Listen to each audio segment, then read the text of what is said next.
Num cenário tão incerto quanto estamos vivendo hoje, com queda nas ações, queda nos fundos imobiliários, queda nos fiagros, FIINFRAs, né?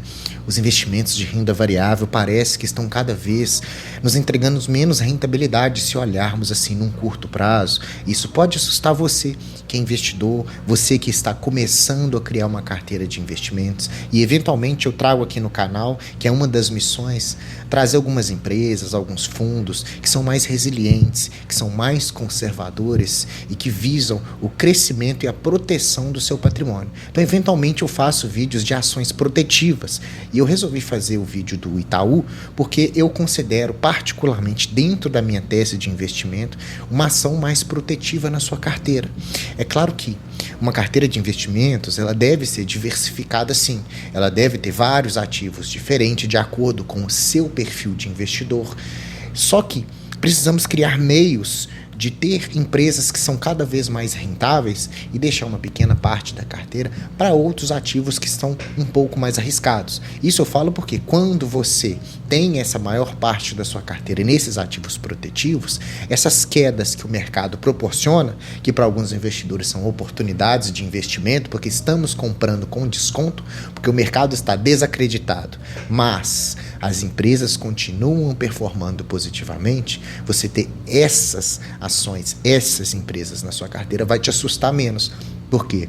Baixa volatilidade, o preço não vai subir e descer tanto. São empresas que entregam dividendos recorrentes. Então a gente vai conseguir nesse vídeo enxergar alguns potenciais dentro do Banco Itaú que vão fazer com que você comece a enxergar os investimentos talvez por outros olhos, ou replicar esse conhecimento que eu estou colocando no vídeo aqui no seu ativo que está aí na sua carteira, para você ir casando as coisas que eu vou falando aqui com a tese de investimento dentro do seu próprio perfil. Então a gente tem hoje um cenário mais pessimista. No acumulado do ano nós temos queda na média do mercado, o Ibovespa performando menos 1%, enquanto o Itaú já teve um crescimento no acumulado do ano, de janeiro até novembro, de 8,4%. Então, aqui a gente percebe que ele está indo contra o ciclo de mercado. E por que ele está indo contra o ciclo de mercado? Porque a gente vai ver crescimento nos seus números. E é importante a gente falar do Itaú porque ele ocupa uma faixa muito grande dentro do índice Bovespa. Então, olha só a questão seguinte, a gente tem que o Itaú ocupa 14% hoje da média de mercado. O índice Bovespa reúne as ações mais negociadas da Bolsa de Valores. Então, eu tenho que 14% dessas 75, 80 empresas que estão ali estão fixas no Itaú. Então, teoricamente, se eu tenho um Ibovespa que está caindo, se a média do mercado está caindo e eu tenho uma empresa que efetivamente, por tomar uma grande fatia desse índice, está performando positivamente, esse índice está sendo até segurado por conta da rentabilidade positiva que temos no banco. Então veja, é importante a gente poder analisar isso. Então isso o torna meio que contracíclico, tá? Geralmente ações de bancos já são contracíclicas, porque eles ganham dinheiro em todos os cenários. Mas perceba, se a gente olha então no longuíssimo prazo, desde 2004 até 2024, ou seja, num cenário de 20 anos, o que nós temos? Temos uma rentabilidade do Banco Itaú de 2.485%, contra o IMAB, que é os investimentos atrelados ao IPCA+, ao Tesouro IPCA+, a renda fixa, performando 1.277%, o CDI com 773% e o próprio índice, a média de mercado, performando 702%. Então veja o descolamento que eu tenho quando eu tenho uma ação contracíclica na carteira, uma ação que, além dessa valorização que eu te mostrei no valor da cotação, ela tem uma valorização devido ao quê? Ao histórico de pagamento de dividendos. O Itaú nunca foi um grandioso pagador de dividendos, mas ele sempre foi consistente no pagamento de dividendos. Veja, nós temos uma média de 3,9, mas na atualidade,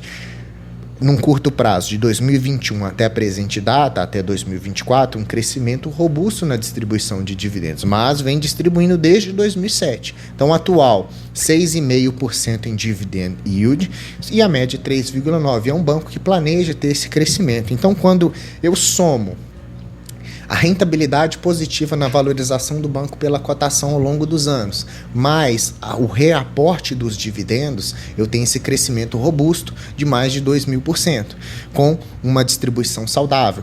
Veja, é interessante, quando você cria uma carteira de dividendos, você colocar essas empresas que têm um pagamento constante. Não precisa ser o maior yield de todos, porque afinal de contas, se um yield muito alto, pode ser que tenha algum risco aí. Então, quando a gente compara uma carteira teórica com dividendos ou sem dividendos, a gente percebe que há uma rentabilidade muito superior a quem investiu ali nas empresas que pagam dividendos e reaportou esses dividendos novamente. Então é muito interessante pensar por esse lado. E o Itaú mostra de novo porque é o preferido de muitos dos analistas e a ação subiu até 3% devido à aceleração do seu crescimento, da sua carteira e queda nas suas provisões, tornando o banco um pouco mais seguro e mais rentável segundo o olhar dos analistas.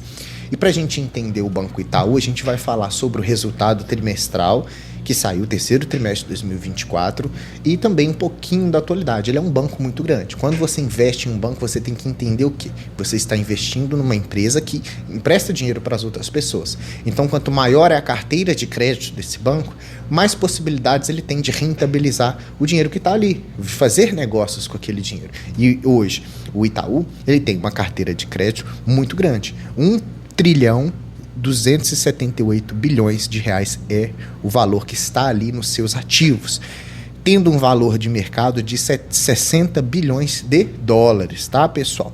Vamos ver mais para frente esses números. E é um banco que não cresceu de ontem para hoje, ele vem crescendo desde 2009, desde os últimos anos ali, crescendo as suas receitas, com lucros consistentes. Ele tem também a parte das suas receitas vinda de outros países, né? Uruguai, Paraguai, Chile, mas a maior parte fica aqui mesmo no Brasil. E quando a gente olha, então, comparando o terceiro TRI de 2024 para o terceiro TRI de 2023, ou seja, no decorrer dos 12 meses, qual é que foi a diferença entre eles? A gente tem um resultado, um lucro de 10 bilhões nesse trimestre, que foi um crescimento de aproximadamente 6% comparando com o trimestre passado, mas comparando com o ano passado, um crescimento de quase 20%.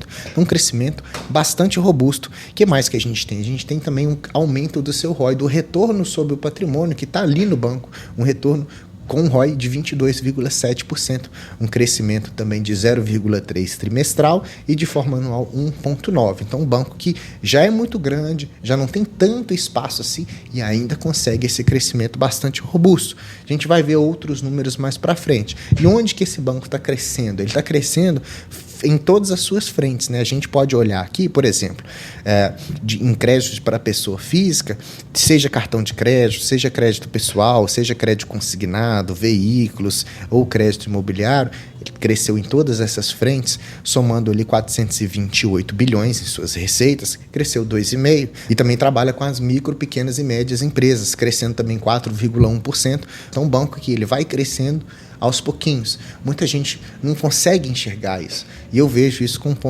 os olhos muito positivos, né? A gente vê também uma parte importante do que o banco fornece é a sua receita pelos serviços prestados, né? Que são cartões de créditos, ali o serviço também que mais conta são os serviços dos seguros que ele fornece, né? Então ele tem ali um crescimento praticamente de 6,8% no total dos serviços de seguros, com a maior parte das receitas vindo por esses serviços ali, desde o cartão de crédito até a conta corrente, administração, serviços de recebimento de empresas, crescendo ali em 11,2 bi, tá? Um ponto importante que você deve analisar também num banco ele pode ter uma carteira de crédito muito grande, mas o empréstimo desse dinheiro, né, esses investimentos que o banco faz, será que são para bons pagadores? Será que ele precisa provisionar uma grande quantidade de dinheiro ali para essas pessoas, para poder incorrer na maior segurança do banco? Aqui a gente percebe que de setembro de 23 a setembro de 24,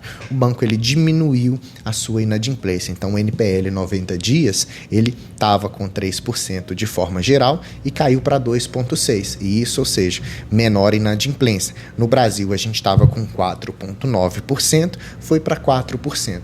Então, isso mostra uma segurança interessante, que o banco vem diminuindo essa inadimplência. Então, com o aumento desses lucros, das receitas, dos seus negócios, ele também tem que investir um pouco, ele acaba tendo umas despesas ali recorrentes. E essas despesas são para investir no próprio banco, investir em tecnologia, inclusive aqui no Brasil, né? Teve um crescimento de 7% nessas despesas, mas ele vem aumentando o índice de eficiência, tá? O gráfico aqui está decrescente, porque quanto menor esse gráfico, melhor é o banco. Então, um banco que, com o dinheiro que ele tem, com as coisas que ele produz e fornece, ele consegue uma eficiência bem interessante. Quando a gente olha em questão de preço também, por ter aquele valor de cotação ainda subindo, você pode pensar, será que está caro? Então agora ficou caro porque a cotação subiu, não consigo mais investir porque ficou esticado demais. A gente pode analisar por alguns fatores. Primeiro, a gente vê que o preço-lucro dele que ele está sendo negociado, a média é 10,2 e hoje ele está com 9,1. Então abaixo de 10 já é mais interessante para o pequeno investidor, porque afinal de contas, em 10 anos, se ele se manter constante, você vai reaver todo o seu capital que você investiu, mas a gente está vendo que o banco que vem crescendo, isso tende a se encurtar um pouco. Então a gente está vendo que um banco está negociando abaixo da sua média histórica em relação ao preço-lucro, preço sobre o valor patrimonial também abaixo da sua média, o que é bastante interessante, né? A média é 1,85, hoje está com 1,7, tá? Então bem interessante isso. E um ponto importante para a gente poder analisar também é essa questão do seu custo de capital e o resultado recorrente gerencial com a criação de valor do banco. Eu vou te explicar melhor essas questões. Veja, eu tenho aqui para 2023, conforme eu demarquei, a gente tem aqui um custo de capital de 23,3 bi. O que isso quer dizer? Isso quer dizer que o investidor espera que o banco fature 23,3 bi em lucros para ser um banco rentável, para valer a pena investir no Itaú. Porém, o banco, além de ter conseguido criar esse valor de 23,3 bi, que é o custo de capital, ele conseguiu fazer a criação de mais valor ainda com os seus resultados em 12,3 bi. Então seria um resultado acima da média esperada do que o investidor precisa para poder investir no Itaú. Então, se ele faturasse ali em lucros 23,3 bi em 2023, já estaria ok investir. Só que não, ele é um banco que, além disso, ele superou o mercado, superou as expectativas em 35,6 bi. Por isso que muitas pessoas recomendam as compras, né? Os analistas que podem fazer essa recomendação. Aqui eu não faço recomendação de investimentos, eu só faço essas análises para você ficar mais atento. Com isso, com esse crescimento, com custo de capital, mais a geração de valor, ou seja, com 35,6 bi, que foi em 2023, ele aumenta o seu ROI, saindo de 20,9 para 22,2, que é o retorno sobre o patrimônio, que é esse valor que a gente está vendo aqui. Então é bastante interessante. Só a título de curiosidade, para a gente finalizar o vídeo também, ele começou a fazer parte da minha carteira pessoal, tá? Antes eu tinha só o Banco do Brasil, agora eu coloquei ele mais por uma questão de ter bancos mais resilientes. Eu tenho alguns ativos de mais risco na carteira, como Vale, como Petrobras, como ali Klabin, por exemplo. Então tem esses ativos que são mais arriscados, a Gerdau um pouquinho mais arriscado também. Então tenho que frear um pouquinho esse risco da minha carteira, colocando ações protetivas, colocando Itaú, colocando Banco do Brasil, Caixa Seguridade, Sanepar, Engie. São empresas bem resilientes. Elas podem não ter o maior dividend yield do mundo, mas são empresas que vêm entregando trimestre a trimestres boas receitas, bons lucros, histórico de pagamento de proventos consistente. Então isso torna uma carteira mais interessante. Não estou falando que a minha carteira é a melhor de todas, é claro que tem alguns defeitos nela que eu ainda estou corrigindo de erros do passado, né? Isso demora um tempo para fazer novos aportes, esperar oportunidades de mercado, mas o que eu quero dizer é que quando você for pensar em construir a sua carteira de investimento, tenta pensar também por um lado um pouco mais protetivo, mesmo que seja em renda variável, mesmo que seja em ações, fundos imobiliários, um pouco mais protetivo, que ela vai mexer menos e você vai ficar psicologicamente menos abalado quando houver uma queda mais bruta no mercado, e você vai passar a ver como você investe em excelentes empresas a oportunidade. Então, eu vi a oportunidade de fazer aportes no banco, então criei essa oportunidade de aporte e estou começando a subir a posição nele bem aos pouquinhos, tá? Então é isso. Espero que você tenha gostado do vídeo. Se você gostou, deixa like para mim, se inscreva no canal se não é inscrito, inscrito, ativando o sininho, porque todo dia tem vídeo e todo dia você vai se manter atualizado do mercado, vai saber tudo que está acontecendo, vai se tornar um investidor cada vez melhor. Deixa aqui para mim o seu comentário, tá? Sobre o Itaú. O que você achou desse banco? Tem coisa aí que eu aposto que você não sabia que o banco tinha todo esse caráter de lucratividade, né? Mais um ponto importante, clica no botão Seja Membro, seja parte da família do ICM, ajude o canal a crescer, ajude eu me doar mais, fazer vídeos cada vez melhores para a gente nos tornarmos investidores cada vez melhores. Aqui você assistiu o canal do Investidor Classe Média. Eu sou o Gustavo, te vejo no próximo vídeo. Até mais.